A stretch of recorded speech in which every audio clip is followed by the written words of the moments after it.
এই পয়েন্টে রিভিউ হলে আন্তর্জাতিক আইনের প্রয়োগ না করার কারণে অবিচার হয়েছিল বলে প্রমাণ হবে। মানবতা বিরোধী অপরাধে মৃত্যুদণ্ডের রায় পুনর্বিবেচনা চেয়ে জামায়াতে ইসলামীর সাবেক ভারপ্রাপ্ত সেক্রেটারি জেনারেল এটিএম আজহারুল ইসলামের আবেদনের ওপর শুনানি করবে আপিল বিভাগ। নতুন আপিল আবেদনে অতিরিক্ত গ্রাউন্ড বা যুক্তি সংযোজনের অনুমতিও দেওয়া হয়েছে এটিএম আজহারুল ইসলামকে। বুধবার সকালে শুনানি শেষে প্রধান বিচারপতির নেতৃত্বে 5 বিচারপতির আপিল বেঞ্চ আজহারুল ইসলামের করা লিভ মঞ্জুরের অথবা আপিলের অনুমতি মঞ্জুরের আদেশ দেন।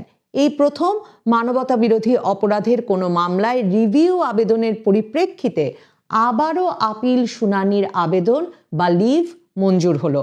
যে যুক্তিতে আবারও আপিল শুনানির আবেদন করেছিলেন আজহারুল ইসলামের আইনজীবীরা, তারা বলছেন সেই যুক্তিতে ট্রাইব্যুনালের সকল রায়ই প্রশ্নবিদ্ধ হবে।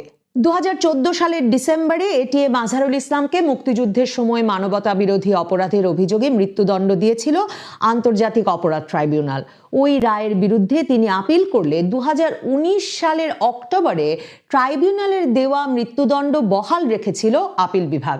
পরে 2020 সালের জুলাই মাসে খালাস চেয়ে আপিল বিভাগে রিভিউ করেন আজহারুল ইসলাম।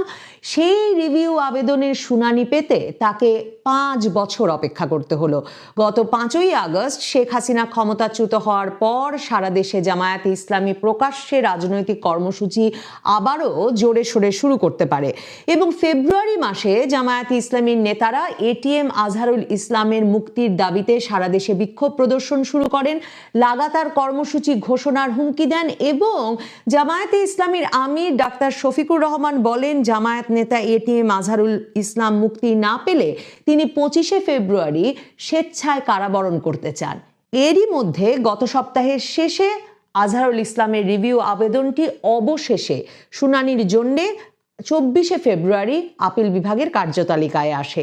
এখন আগামী 22শে এপ্রিল পুনরায় আপিল শুনানি শুরু করার সিদ্ধান্ত দিয়েছেন প্রধান বিচারপতি রেফাত আহমেদ সহ 5 বিচারপতির বেঞ্চ। জামায়াত নেতা আজহারুল ইসলামের মৃত্যুদণ্ড দেওয়া আপিল বিভাগের রায়কে প্রশ্নবিদ্ধ বলে উল্লেখ করেছেন তার রিভিউ আবেদনে তার আইনজীবীরা। তারা বলছেন তারা যে যুক্তিতে বা গ্রাউন্ডে রিভিউ চেয়েছিলেন তাতে ওই ট্রাইব্যুনালে মতিউর রহমান নিজামী, মীর কাশেম আলী, আব্দুল কাদের মোল্লা সহ সকল জামায়াত নেতার বিরুদ্ধে দেওয়া রায়কেই প্রশ্নবিদ্ধ করা যায় এবং সেগুলো অবিচার হয়েছে বলে প্রমাণিত হবে। তাদের অভিযোগ প্রথাগত আন্তর্জাতিক আইন অমান্য করে সে সময় রায় দিয়েছিল ট্রাইব্যুনাল এবং পরবর্তীতে আপিল বিভাগ। এই যুক্তিকেই রিভিউ আবেদনের শুনানিতে প্রধান যুক্তি হিসেবে তুলে ধরেছেন তারা। আজহারুল ইসলামের আইনজীবীরা বলছেন আন্তর্জাতিক আইনে মানবতা বিরোধী অপরাধ বলতে সিস্টেম্যাটিক এবং ওয়াইডস্প্রেড এই দুটো উপাদান থাকতে হবে। আইন অনুযায়ী সিস্টেম্যাটিক বলতে অর্গানাইজড বা সংগঠিতভাবে কোনো কিছু করা বোঝায়, আর ওয়াইডস্প্রেড বলতে ব্যাপক হারে ঘটনা ঘটা বা আক্রমণকে বোঝায়। জামায়াতের আইনজীবীদের মতে যদি কোনো মামলার অভিযোগে এই দুটো উপাদান না থাকে তবে সেটি মানবতা বিরোধী অপরাধ হবে না। 2013 সালে বাংলাদেশের আন্তর্জাতিক অপরাধ ট্রাইব্যুনাল আইন থেকে এই সিস্টেম্যাটিক এবং ওয়াইডস্প্রেড এই দুটো উপাদান রহিত করা হয়। ওই বছরই জামায়াত নেতা আব্দুল কাদের মোল্লার মৃত্যুদণ্ডের রায় হয়। জামায়াত নেতার আইনজীবীদের যুক্তি হচ্ছে যদি আন্তর্জাতিক আইন মেনে বিচার হতো তাহলে অর্থাৎ সিস্টেম্যাটিক এবং ওয়াইডস্প্রেড এই দুটো উপাদান বিবেচনায় আনা হতো তাহলে 2013 সালে আপিল বিভাগে আব্দুল কাদের মোল্লার মৃত্যুদণ্ড হতো না। তাই তারা মনে করছেন বাংলাদেশের আন্তর্জাতিক অপরাধ ট্রাইব্যুনালের আইন থেকে এই উপাদানগুলোকে বাদ দেওয়া হয়েছিল শুধুমাত্র জামায়াত নেতাদের মৃত্যুদণ্ড কার্যকর করার জন্য এবং এ কারণেই সে সময় আইন সংশোধন করা হয়েছিল।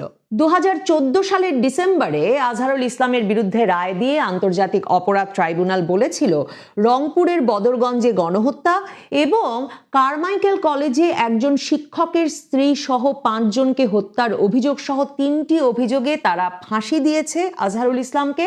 রংপুর টাউন হলে এনে নারীদের ধর্ষণের অভিযোগে 25 বছর এবং আরেকটি অভিযোগে 5 বছর কারাদণ্ড দিয়েছে। 1971 সালের মানবতা বিরোধী অপরাধের যে বিচার হয়েছে তাতে সে সময় প্রসিকিউশন আন্তর্জাতিক আইন অনুযায়ী অপরাধ প্রমাণ করতে পারেনি বলে এখন দাবি করছেন আজহারুল ইসলামের আইনজীবীরা। সিস্টেম্যাটিক এবং ওয়াইড স্প্রেড অর্থাৎ সংগঠিতভাবে এবং ব্যাপক হারে সংগঠন ঘটেছে এই প্রমাণ করতে না পারায়, এই দুটো উপাদান বিবেচনা না আনাতে এটা দেশীয় আইনের হত্যাকাণ্ডের সমান হয়ে গেছে এবং মানবতা বিরোধী অপরাধের আন্তর্জাতিক সংজ্ঞা অনুযায়ী বিচার হয়নি বলে অভিযোগ করছেন আজহারুল ইসলামের আইনজীবীরা। সিয়েরা লিওন, রুয়ান্ডা, টোকিও, যুগোস্লাভিয়াতে এই প্রথাগত আন্তর্জাতিক আইন অনুযায়ী বিচার হয়েছে উল্লেখ করে জামায়াত নেতার আইনজীবীরা বলছেন, অথচ বাংলাদেশে আন্তর্জাতিক অপরাধ ট্রাইব্যুনাল রায়ে বলেছে যে এটা দেশীয় আদালত, আন্তর্জাতিক আইন এখানে প্রযোজ্য না। জামায়াতের আইনজীবীরা মনে করছেন, মানবতা বিরোধী অপরাধে যাদের বিচার হয়েছে সাক্ষ্য প্রমাণের অভাবে তাদের বিচার আন্তর্জাতিক আইনে করা সম্ভব হতো না বলেই দেশীয় আইনে বিচার করা হয়েছিল এবং মৃত্যুদণ্ডপ্রাপ্ত সকল নেতার ক্ষেত্রেই ট্রাইব্যুনাল আন্তর্জাতিক আইনের প্রথাগত বিধান প্রযোজ্য নয় মর্মে রায় দিয়েছিল। জামায়াতে ইসলামীর যুক্তি, সে কারণে অতীতের সবগুলো রায়ে এই পয়েন্টে রিভিউ হলে আন্তর্জাতিক আইনের প্রয়োগ না করার কারণে অবিচার হয়েছিল বলে প্রমাণ হবে। 2012 সাল থেকেই কারারুদ্ধ আছেন জামায়াত নেতা এটিএম আজহারুল ইসলাম। সে সময় জামায়াতের সেক্রেটারি জেনারেল আলী আহসান মোহাম্মদ মুজাহিদ মানবতা বিরোধী অপরাধের মামলায় কারাগারে যাওয়ার পর আজহারুল ইসলাম দলটির ভারপ্রাপ্ত সেক্রেটারি জেনারেল দায়িত্ব পালন করছিলেন।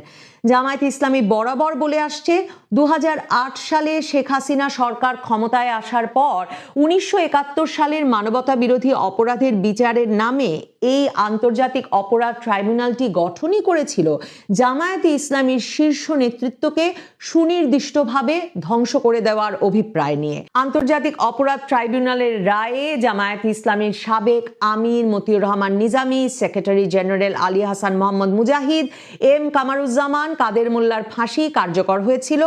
সাবেক আমির গোলাম আজম এবং নায়েবে আমির দেলওয়ার হোসেন সাইদি আমৃত্যু কারাদণ্ডের সাজা মাথায় নিয়ে কারাগারে মারা গেছেন। এখন আজহারুল ইসলামের মৃত্যুদণ্ডের রায়ে আপিল বিভাগের আবারও শুনানির পর বোঝা যাবে দলটি তাদের সব নেতাদের রায়েরই পুনর্বিবেচনা চাইবে কিনা।